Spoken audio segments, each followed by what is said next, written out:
Hey, good morning, everybody, and welcome to another edition of the Friedman Adventures Morning Briefing. There is so much incredible stuff going on. Welcome. Hope you're having a hot cup of coffee.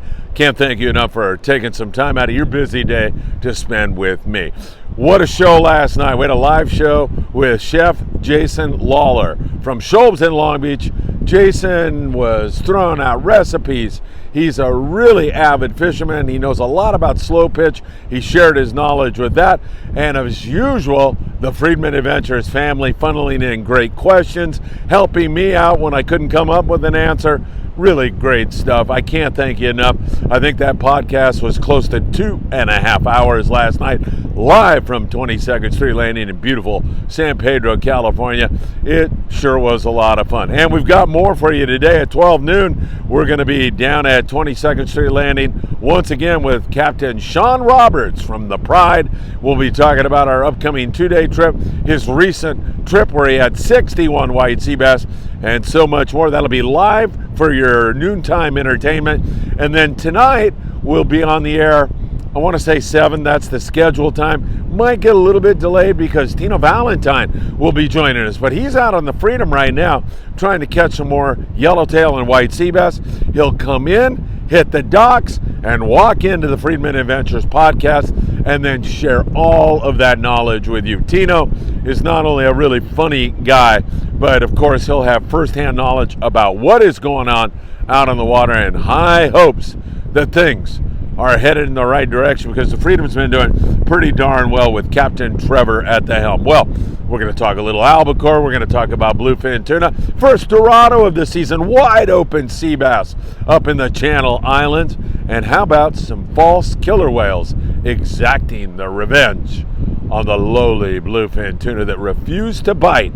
Environmentalists surmise that fishermen and false killer whales have colluded to attack these helpless bluefin and teach them a lesson for not biting for so long. Really a lot going on right now. Our albacore prediction, the clock, as I told you, was ticking the other day, and it's still ticking. July the 4th is a time when albacore normally would show up in the San Diego region. We're still seeing good conditions. Several of our folks last night who were watching the show were saying out on the dumping grounds, very good area for albacore. Those conditions look really good down to the butterfly, the shroom. Some of those zones have beautiful albacore water. So we got our fingers crossed. We'll continue to watch that for you very, very closely, and hopefully things are going to come together. Congratulations to David Ibanez. David, I hope you're watching because you get the first Dorado of the Year award from Friedman Adventures. Caught on board the Alicia, 75 miles from Point Loma. It is a sign and a signal, perhaps, of more warm water stuff to head up the Baja coast. And of course, down there in Ensenada, we talked to our friend Arnie as well as several other guys who are pongeros out of Ensenada to get an idea of what's going on.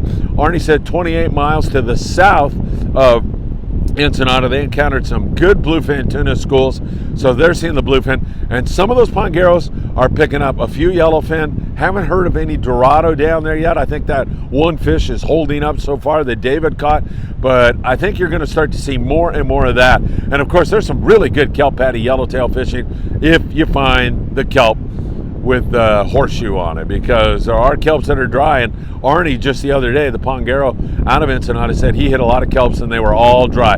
So you've got to find that right one, no question about that. So we've got that first Dorado. Now, bluefin tuna fishing, I mean, if you ever had to pick a season where guys, and I'm talking about the guys running the boats, wanted to pull their hair out of their head, this is it. Seen all kinds of bluefin tuna, seen big schools on the machines visually. I mean, it's ridiculous how much bluefin tuna is around and still refuses to bite. And the San Diego boys were having another tough day of it yesterday. I mean, really, really tough. You still want to go tackled up. I know that sounds like a broken record, but one of these days, at least I think, I mean, it doesn't have to, does it? I mean, maybe it won't pop back on, but we're hoping that bluefin tuna bite gets back on again. You need that 80 to 130 pound 2-speed reel. You also need that 30, 40 pound fluorocarbon for kelp patties, smaller grade tuna.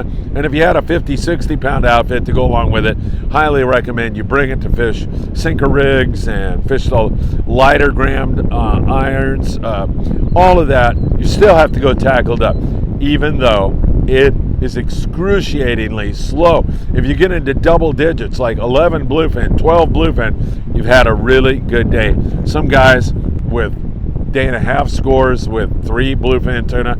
So it is slow, and it's not for a lack of fish. It's so frustrating. It's not for a lack of effort on the fleet down there in San Diego or elsewhere, as they're really, really working hard to try and make this thing happen. Some guys strain into areas where there's some really excellent kelp patty yellowtail fishing the Constitution. 22 guys with limits, 110 yellowtail.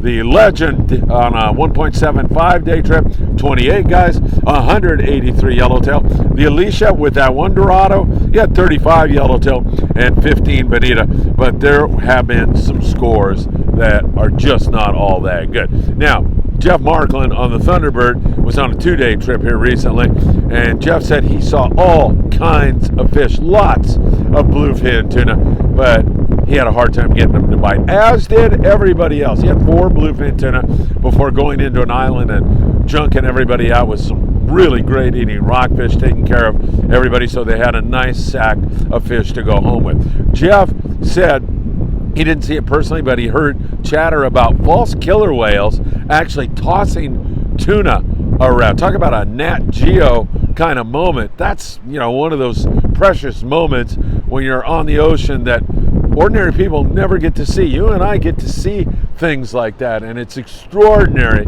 if you get to witness a spectacle like that. So false killer whales, mostly in tropical seas, maybe also a reminder that we're going to get some warm water up the Baja coast. We're starting to see really crazy stuff like that, and that was an amazing spectacle to see false killer whales tossing bluefin tuna around. That's what they get for not biting. They deserve every single bit of that.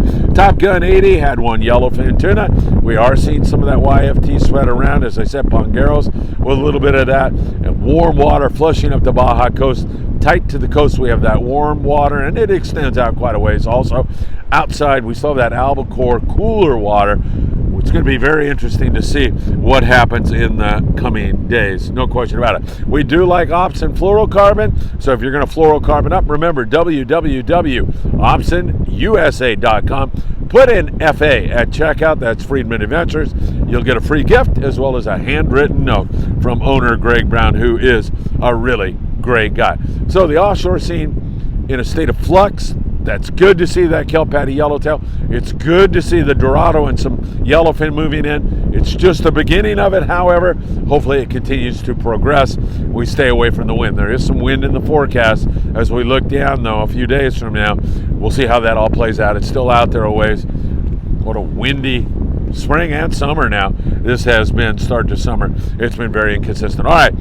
Let me take you to the island scene right now. Start you down there, Todos Santos Island off of Ensenada. More yellowtail. Quite a bit of barracuda around there and good calico bass fishing going on there. Up to the Coronado Islands, and most of those 6 a.m. to 6 p.m. boats now are switching over to the Coronado Islands. You'll need a passport to fish there anytime you're within 12 miles of Mexican land territory, and the islands are land territory of our hermanos to the south down there in Mexico. So you're going to need a passport.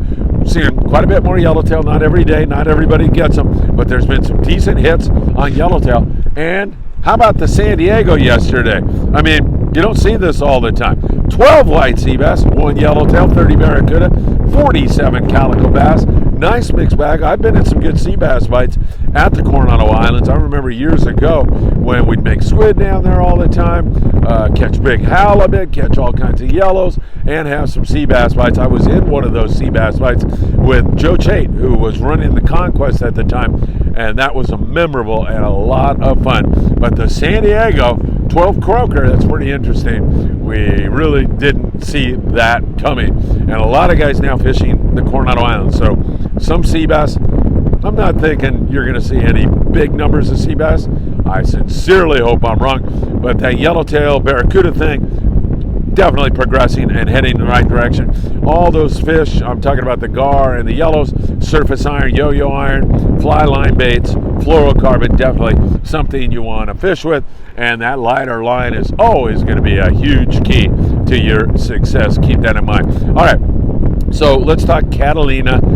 Still really inconsistent there. Once in a while you get a pretty good bite. A lot of short calico bass, some legals, get some barracuda. Bonita are like weird right now also. They're kind of on this bluefin thing. Sometimes they bite really, really well. Other times they just breeze on by you and act like bluefin tuna. There's something in the water this year, something in the air. I'm not exactly sure what it is. And there's been a few sea bass and a few yellowtail, but overall, cat's been kind of slow. At Clemente, there's a lot of yellows. There's also a lot of sea lions. Guys are over there trying to put days together and doing pretty darn well at times. And a lot of times they have to fall back on the rockfish. And then as we move you up into the Santa Barbara, San Nicolas, those areas, pretty good. Yesterday, 18 yellowtail on board the Freedom. Trevor, who is a young guy who just started running the Freedom, he had his first week. He did a remarkable job, and my hat's off to him. He said they caught some fish on the surface iron. There's some yo-yo iron fish. Dropper looping is something you definitely want to be prepared to do. One thing when you're fishing some of those northern islands is you do have good rockfish to fall back on. But when Trevor came in for an interview the other night, it illustrated just how iffy it is whether you get a good bite or not. He said he was just getting ready to push the button and start the engines of the Freedom and move off for rockfish. He really wanted to stay a little bit longer because he saw some yellows, and all of a sudden more yellows started to boil. He pulled his finger back, and then they went into a bite on the yellowtail. He said he was seconds away from moving and going for rockfish. So that's how close these things can become on some of these crazy days. Really, really insane. Up there in the Channel Islands yesterday, our good friend KJ from Mag 12 Baits had a remarkable day on the CJ. We reported on it last night. CJ with limits of white sea bass. That is 3 per rod. What a magnificent day. They also had 13 halibut. Of course, they were using a lot of the Mag 12 baits, and it was a trip to remember. KJ said it was one of the best trips he's ever been on, and that's the kind of powder cake you're sitting on in the Channel Islands. It has been remarkable. Not for everybody. Right now, it's more of a situation where there's a few guys that get them. The other guys are catching copious amounts of rockfish and some good bass fishing on the Aloha Spirit yesterday. But this trip on the CJ definitely warrants talking about. It was just great, and KJ was sending me all kinds of messages. He was super excited for his group who were on board that great trip. What a trip on the CJ. Doesn't get much better than that. All right, let me cover the coastal region for you and make some brief comments about surf fishing. Also down there in the Ensenada area, still seeing some barracuda along the coastal areas. Puna Banda, really good calico bass fishing right now. Although there are some areas of cooler water, most of it is 65-ish over there, and even warmer than that. Some of it is in the 70s, and when you find that, you're finding these bass that just want to bite off the hook. Really great calico bass fishing. You can take them on surface iron, you can take them on swim baits, hard baits like Lucky Crafts, and of course just fishing sardine or something like that. Although bait is difficult to come by in Ensenada, as you well know. Most of it goes to the tuna pens, which kind of is a shame. It really has made things difficult on the Pongeros down there at times. A lot of those guys still trolling around with Mad Max, but it has become more difficult down there on the Bluefin. I forgot to mention that. I thought that I would throw that in. San Diego area, up to Dana, picking a few bass along the kelp lines, a lot of shorts, some legals, some days pretty good. Shallow water rockfish, whitefish, sheep's head, that kind of a thing. Up here in the LA Orange County area, our water's trying to rebound after some wind. As you can say, it's a much different day here this morning. Yesterday it was sunny, the sun was beating down. This morning it's breezy and overcast, and there is so much kelp on the beach. Man, it's just strewn everywhere here. So we'll see exactly where we go from here out there. that sand bass, that calico bass, very iffy. Hopefully that light switch will go back on. Some really good barracuda fishing at one time, fizzled. Water temps took a drop, and we're just hoping that things are going to get going here very, very soon again. Hopefully that bite pops back into gear again. Up there in the Channel Islands, or I should say Marina del Rey area, those guys catching lots of rockfish. Same thing, Redondo. Redondo also catching a few calico bass and sand bass. Hopefully that'll head in the right direction, but a lot of rockfish. Up in the Channel Islands, Island Spirit, Ventura sport fishing every once in a while. A go around on sand and calico bass on the beach, not bad at all, with some barracuda also. Some guys heading out to catch some fish in the surf today. Hopefully they're going to do really, really well. I'll be keeping my eyes on them. If they start catching fish, see you later. I'm out of here. And then further up in Santa Barbara area, they get a pop on the barracuda also. On the beaches, we're seeing more and more corvina. Water temps are pretty warm, but then they get knocked down. We are still in this wind nonsense. We are still where we hit the gas and then we hit the brakes. We've seen some pretty good fishing down in Bolsa Chica for some bigger spot fin croaker. Those are going to go on natural baits. Don't forget Big Fish Bait and Tackle right down the street here. You can go get all baited up there and getting taken care of with some ghost shrimp or some worms. You can dig sandworms in the surf. Take a look at my sandworm video where I show you how you can go out and be successful on a date with a sandworm. You can dig them up right in the surf, save some money.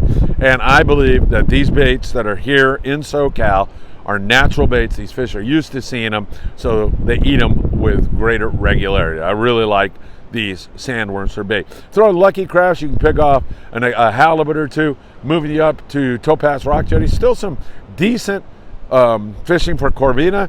Remember, you can sight fish those things. Good pair of polarized glasses. You can see them, get up in front of them, and make a cast so your bait sinks about 6 feet in front of them. They'll come and slurp it up. That is certainly a lot of fun. And then up there, El Segundo area, we're continuing to see mostly yellowfin croaker up there with a few spot fin croaker and an occasional nice halibut in that neck of the woods. All right, 12 noon today, I'll be back with you. Sean Roberts, he's runs the Pride and does such a great job. That's going to be a lot of fun to see him. That's at 12 noon. And then later tonight, 7, 8 o'clock, like that, we're scheduled for 7. I might come on and talk to you all until Tino arrives. But at 7 tonight, we'll be on the air with Tino Valentine as he returns on board the Freedom to 22nd Street Landing with first-hand info for you, the Friedman Adventures family. So I can't thank you enough for all your great support. So many likes, so many comments, so many hours consumed, almost 20,000. I'll let you know when we break that. In a 28-day period, we're moving up close to 20,000 hours consumed. And of course, to all our great sponsors, I thank you so very much. Have a wonderful morning. Thanks for joining me, and I'll see you again later this afternoon.